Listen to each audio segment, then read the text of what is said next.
morning, sir. We're very proud to have with us at VIT today, uh, Brigadier S.K. Chatterji. Brigadier S.K. Chatterji is an artillery officer graduated from the Defense Services Staff College and Senior Command course at the Indian Army's War College. He has commanded a regiment in high altitude area, a brigade in the deserts, followed by a brigade in an intense counter-insurgency environment. He retired as the Deputy Director General Public Information at the Army Headquarters, New Delhi, and was responsible for the Army's global media engagement and perception management operations. A prolific writer, his Vintage Guns of India stands out as his pioneering work. We're very happy to have him. Thank you. Well, the first question you've co-authored the book, The Home of the Brave, which traces the early history of in Kashmir. Your experiences would have been a key facet in the making of the same as one of the only coherent summaries of the Rashtriya Rifles and their incredible work. Do you see them relieving regular battalions in the current climate in eastern Ladakh? Well, talking about Rashtriya Rifles, let me just explain a bit about how they're organized and employed. And from that will flow really whether they can be moved to eastern Ladakh or not. You see, they're organized and manned entirely by personnel of the Indian Army. So that's one advantage. They're basically soldiers. It's not that they're a paramilitary organizations. But there's personnel from all arms and services.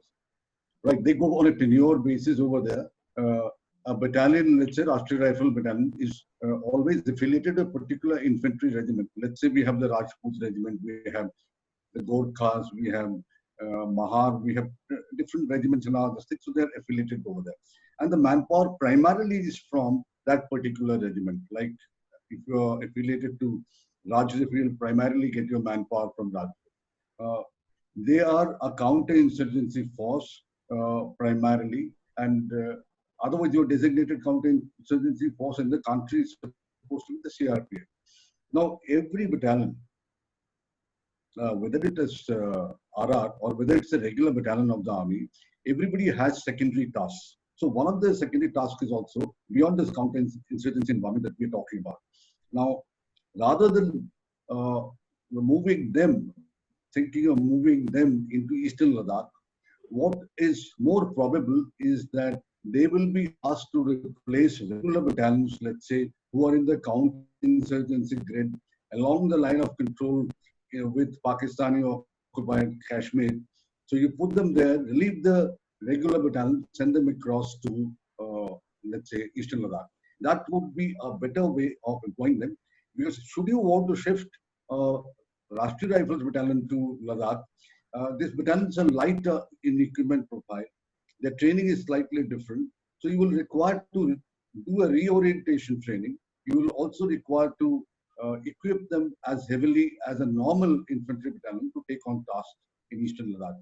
I do not rule out that they cannot be employed in eastern Ladakh, but the optimum utilization would be that you take out regular battalions from the Kashmir Valley, send them to eastern Ladakh, and use this battalion to fill up the gaps on the line of control. Right, sir. So our next question is that you've also edited the book, The Guardsman, right? And it's a book that on famous brigadiers of the Guards, right? So the Guards that have been, how has been our commitment to the troops of UN mission in the past?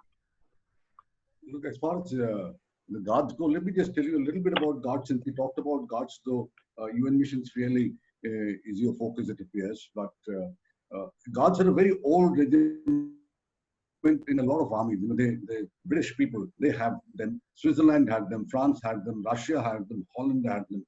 Some of the most elite battalions are converted to Guards in these countries, and similar was our approach. The big difference between the Guards brigade and other infantry regiments like the Rajput regiment, let's say, or we were talking about the Gorkhas some time back, is the colonel commandant of all other regiments, is the senior most serving officer of that regiment, by and large, except for artillery. But as far as Guards are concerned, the president is the colonel commandant of the Brigade of Guards. So that's a very big difference. As far as UN missions are concerned, Indians, we have been one of the major contributors for UN mission. We have deployed our men all over Africa in other war-torn places. And we have, I think, acquitted ourselves very well in these places, and we've earned a lot of kudos over there. So as I see it, our commitment will possibly be welcomed by the UN, be welcomed by most of the states where they have to be deployed. You see, the country has to also agree. Where you are, let's say you are deploying even an UN mission somewhere in Africa, they have to accept an Indian mission component going to Africa and being deployed in their own country. So I think we have a goodwill with these countries also, where there is some sort of strife. So likelihood of our being employed are higher. But the point is that there are lots of things which go into this. As far as the European powers are concerned, they would like to give us the more difficult places where we have chances of more casualties and take on the softer ones. We have to ensure that we get an equitable kind of distribution, that we do some tough places and we do some soft places, and that we don't lose our poise unnecessarily. Of course, sir. So you've also, like, across your various achievements, you're currently the editor of Bharat Shakti, which focuses on producing indigenization of defense equipment and strengthening the frontiers of domestic technology. You've worked with the founder, Mr. Nitin A. Gokhale, to progress indigenization. Could you give us a brief on what on the work that Bharat Shakti does and how does it intend to achieve its goal?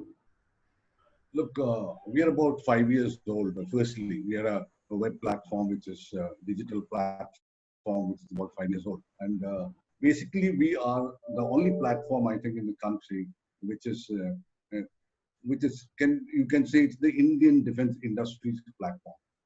Our objective is to push indigenization as far as possible. Let me tell you the reason for this objective. About 60% plus of our equipment is imported at the moment as far as the defense forces are concerned. Now, obviously, the money that you are spending on your equipment, tomorrow we are possibly getting S-400, we're getting Rafales, we're getting a huge variety of equipment. A lot of the money that you are spending on this equipment is actually going out. The idea is to create a infrastructure over here, an industry infrastructure, an industry web, so that we can use most of the money by, let's say, circulating it to our companies at home, so that money remains in circulation over here. Of course, it is agreed that you cannot be producing everything because it doesn't work out profitable that you produce everything, and somebody has got a big establishment for producing at a much cheaper rate somewhere abroad. So we must import from them. But then we must try and do as much as we can by ourselves. And strategically, if you look at the issue, then it's much better that you are as less dependent on outside equipment as possible. We've also got in Bharat Shakti a very special focus on MSMEs, the micro, small, medium enterprises, because they're part of the tiered logistics chain of the OEMs, original equipment manufacturers. And some of these OEMs from abroad also have JVs, joint ventures with our major companies like Larsen Tobro, Bharat Forge, and so many others of the Madani Group. They've also come into defense. And these companies in turn get a lot of job done by the MSMEs. So we have a lot of focus on MSMEs. We would like to see them strengthen. The other big issue is if you want a good domestic industry for defense. Now, defense, you must understand, is an area where the market is very limited. You can produce 1 lakh Maruti cars, but 1 lakh tanks will not sell. Possibly 100, possibly 1,000 will sell, but that's about the limit. So obviously, your country cannot absorb more than a certain amount, certain number of, let's say, products and quantity of products in its own armed forces. So obviously, export becomes extremely important, and we lay a lot of emphasis on exports. How do we go about organizing this? One is, of course, our website. We have news, daily news, whatever is relevant to the industry and whatever is relevant to defense. We come out with some of this news from all other newspapers and gather it there on our platform. And we have opinion articles which primarily focus on professional issues. Also, what's our progress in, let's say, research, development, and all that. What are the challenges the industry faces? We have videos and podcasts on issues pertaining to defense production, and Well, defense in a broader perspective of national defense, like, well, we're having a problem right now in Eastern Ladakh. So we have had discussions on our platform on Eastern Ladakh also. We also focus on exports in our seminars. We have a seminar, and it's an annual event where we call all the defense attaches of various countries over here, and we also get the industry to, let's say, give their speakers on these occasions. So actually speaking, you have the industry, you have the defense attaches who are going to be sourcing equipment for their country. In addition, we also have the military top brass and at times even, let's say, some of the political leadership. So you were getting all those major stakeholders under one roof for doing this. So that's exactly the kind of job that we do actually. Right, sir. So coming back to one of your very famous piece, out of the many that you've actually written, the SP land force, right? So back in 2016, there was a huge debate between the widening gap between civil and military forces, right? So what is the current status of it? And do you think we're able to overcome the gap, or has it widened between the civil? Bureaucracy. Okay. Let me also, while talking about the gap in bureaucracy and the army, let me also bring in the political leadership. I think that will give you a broader picture of it. You see, you're all aware we have now got a chief of defense staff and who interacts directly with the prime minister, directly with the defense minister, etc. Till yesterday, we didn't have this chief of defense staff. This is a very recent, only a couple of months old, let's say, move that the government has finally gone in for. We've had the army chief, we've had the navy chief, we have had the air force chief, and the files used to go through the bureaucracy, through the defense secretary. In the bargain, firstly, there's a little bit of a lag in time. And secondly, perhaps the exact, let's say, tone and tenor that the file should convey is no longer there in the file because it's been seen by somebody who's very professional in his own area, but definitely does not have the kind of expertise that the army chief or the two other chiefs, Navy and Air Force, they have in their area. So that is the kind of gap which was there between the leadership, political leadership, and the armed forces, which has now been bridged by this office of the Chief of Defense Staff. Now, as far as the gap between, I would say, the armed forces and the bureaucracy is concerned, this is a legacy liability that we are carrying. It's somehow or other, there was an attempt always made to keep the army under the thumb because everybody had initially, when we got independence and thereafter also for long years, I would say, had this feeling that there may be a coup in this country if you let the army and the air force and the navy give too much of room, and they could possibly be engineering and through, least realizing that our structuring is totally different, and our culture and our background and this heterogeneity in our country does not allow any such, let's say, coup plans whatsoever. So coup plans set aside, even then in the bureaucracy there was a tendency to resist what an army proposal without really being such resistance being based on merit. So I would say with the creation of the Office of the CDS and a much limited role for the Department of Defense, that is what's the old Ministry of Defense civilian counterpart, the situation is much better. Things are moving faster. Things are going to the political leadership much faster. And I think we will be able to get out of the imbroglio that we've been in. Right. So before moving on, a small. So you mentioned the Chief of Defense, the new member that has been installed into the bureaucracy. So there's been a lot of criticism in a way that some people have said that this gives a little too much power to the army, to the defense services. So do you think it is true, or is it just people being critical about new changes? Okay. Look. Let's look at some of the other armies. Why base ourselves? So of course, we may be having certain things typical for our organizations, for our environment. But let's also look at some of the other armies, modern armies. How have they gone about it? Look, Americans have a Chairman Chiefs of Staff Committee. UK has a CDS. France has something similar. In fact, most modern armies have gone in for a changeover to this far back. Now, as far as we are concerned, when you have three chiefs, chief of army staff, chief of naval staff, chief of air staff, what happens is, as far as joint operations are concerned, today all operations are joint operations. Tomorrow, let's say we really go in for something big in Eastern Ladakh.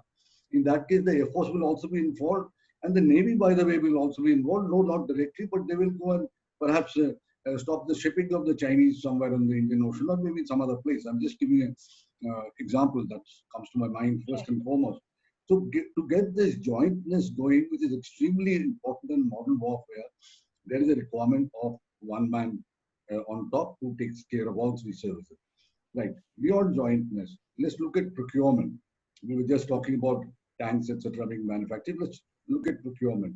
At times what happens is, let's say the army buys a particular type of radio sets. Now the Navy would buy a different type, and the Air Force would buy a third variety. Now all these three will not be able to communicate with each other. In the bargain, the jointness that I was talking about will suffer. So how do you bring in jointness? How do you bring in, let's say, economy in your equipment procurement? How do you do a lot of things if you are not getting these three together at the apex? Now what has happened? Now what was happening? Because we were there, we were born as twins from the Indian National Defence Academy. We had trained together. But after that, we separated, and we now barely linked at the shoulders. Not really there to fight the battle together. So Chief of Defence Staff gives you that. Right. Thanks, sir. Something a little more recent in terms of the pieces that you've written. Your article, The Chinese Carnage at Galwan Valley, the Way Forward, states that our posture hereafter will need to be far more aggressive and coordinated across the line of actual control. All our capabilities, to include military, diplomatic, and economic, will need to be brought to bear in a synchronized fashion. Don't you think that the possibility of China viewing such an action negatively could escalate the matter into an extended conflict, given already erratic behavior displayed by the PRC, as you claim? Right. Let's look at it this way. Let's first and foremost ask ourselves, where do you want to go as a nation? You are a nation which was just born in 47, and today in 2020, where do you see yourself in 2030? Where do you see yourself in 2040? What do you want to do today, whether it's Eastern Ladakh or whether it's elsewhere for that matter, really matters on how you answer this question. If you think that you would like to be a regional power because your geography gives you that kind of a capability, if you think you would like to be a stabilizing influence in the Indian Ocean, let us say, because your geography gives you that kind of a capability, if you think that you will want to uphold your national values, national culture, everything, because you have a history of thousands of years, the Indus Valley civilization which is there behind you, then you have to also realize that today it's the stronger nation which really has its will. So you have to prepare yourself accordingly. Now, the other side is, do you want to remain a poverty-stricken? Do you want to remain a nation without a say? Do you want to be cowered down by this global powers? China will never let you survive. If I can recall Chanakya a little bit, there was a Chanakya's proverbial, I would say, knowledge that you can be your enemy's neighbor's friend, but it's difficult to be your neighbor's friend. Between neighbors, you'll always have a problem, is what Chanakya wanted to put across. So his neighbor will have a problem with him, so he will possibly have a linkage with him, but not with the neighbor per se. It's with the neighbor's neighbor. Anyway, that was just an aside. The minimum that I feel we need to be between these two extremes is that we need to be masters of our own destiny. We need to be affluent. We need to be capable of defending our nation, our values, our cultures, our core values, I would say. So if you believe that, then you'll have to get a little powerful. Much as we may like peace, but if there is strength, only then is peace assured. Otherwise, everybody will ride roughshod. China, in particular, since you're referring to China, it suffers from a Middle Kingdom syndrome. Middle Kingdom came in long back in China, was long back in China when those areas in northern China, etc., where the Middle Kingdom came up. Well, they were not so well connected with the rest of the world, so they thought they are really the center of the world, and the rest of the world should bow to them. Why should you, as an Indian, so geographically so large a country and with such a history and cultural background as you have, bow to them?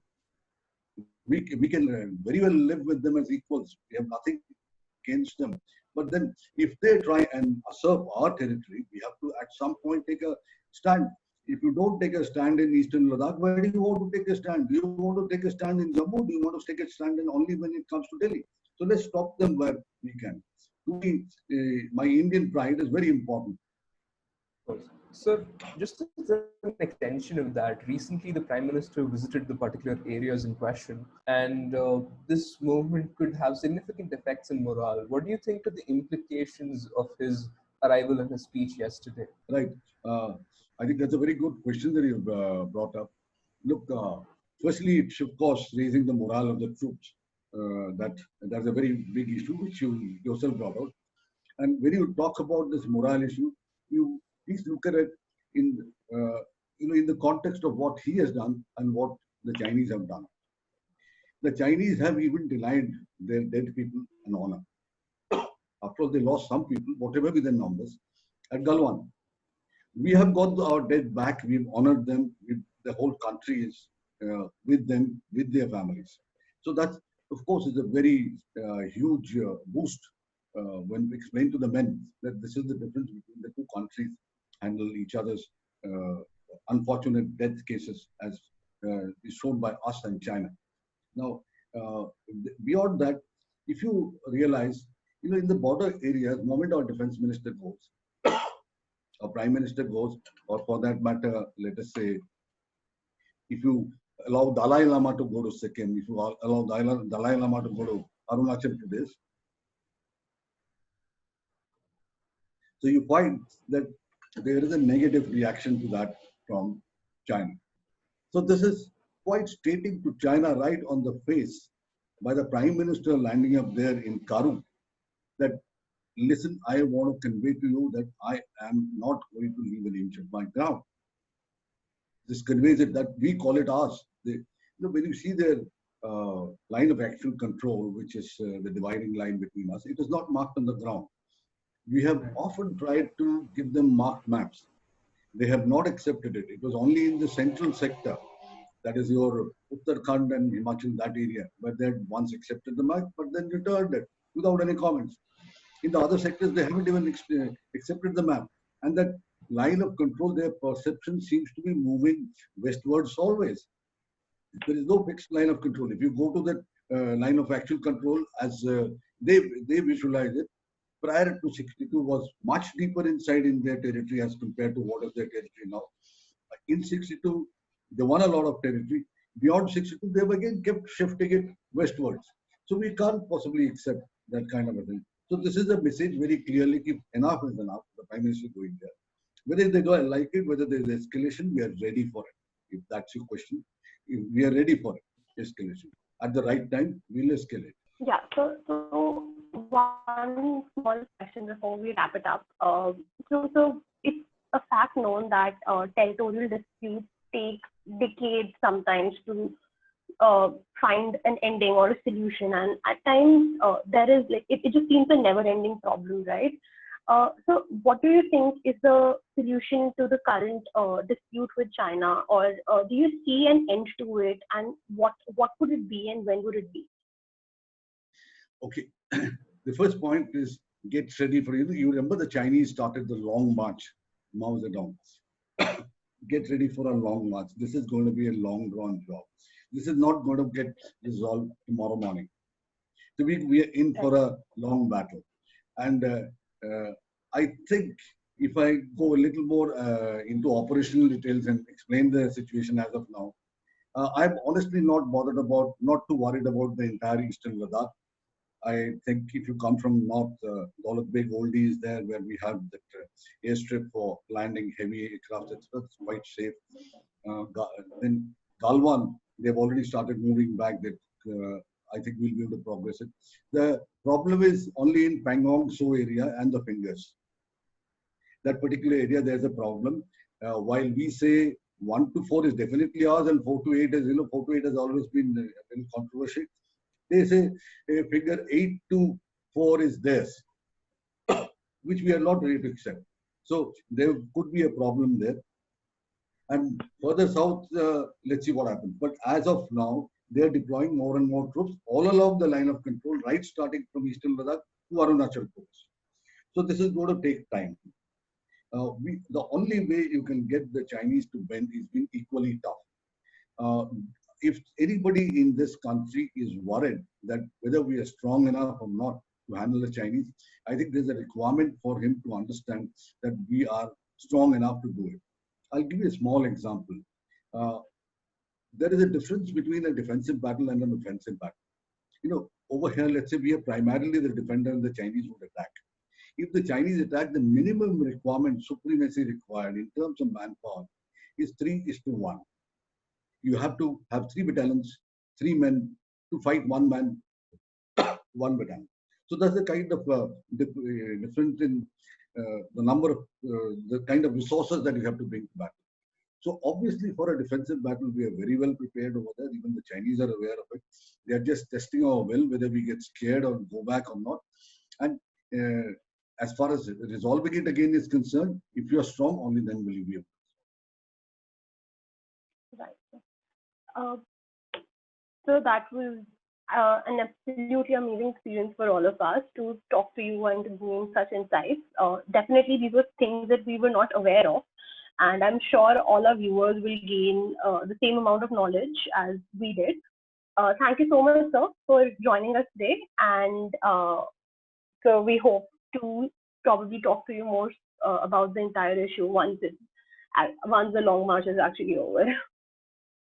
Oh, thank you, Sujala. Thank you, Shivank, and thank you, who else is there? Sarthak.